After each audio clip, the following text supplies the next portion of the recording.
Whenever AutoCAD asks you to specify a point in space, you can do so in one of two ways. You can either pick the point in space, or you can type the exact or absolute coordinates of the point. To illustrate this, I'll create a very simple drawing. I'll start the line command and then move the cursor on the screen. Notice that AutoCAD prompts me to specify the first point of the line. And because I currently have dynamic input toggled on, indicated by the blue background of the button here on the status bar, AutoCAD also shows me, adjacent to the cursor, the current X and Y location of the cursor.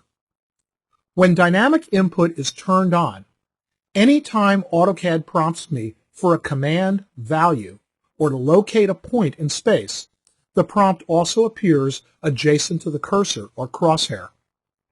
Returning to our example, AutoCAD is asking me to pick a point. I'm going to begin by typing in the first value for X. I'm going to type in the number 3, meaning 3 units from the left. By pressing the Tab key, I can move my cursor anywhere else on screen and pick the location for the Y value. In other words, how high or up in the Y-axis or how far down along the Y-axis. It doesn't matter where I drag the cursor to the left or right. The X value is now locked in place. Let's say I know exactly where I want the Y value to be. Maybe I want that to be 5 units in the Y. I can type the value of 5 and then press the Tab key again. Notice that now both the X value of 3 and the Y value of 5 are locked. You can see the padlock. When I press the Enter key, AutoCAD will start the line at that point in space. So as I move my cursor now, the point that you see located here is the exact location that I specified. I can then move my mouse, pick a new point, and then right-click with my mouse or press Enter to end the command.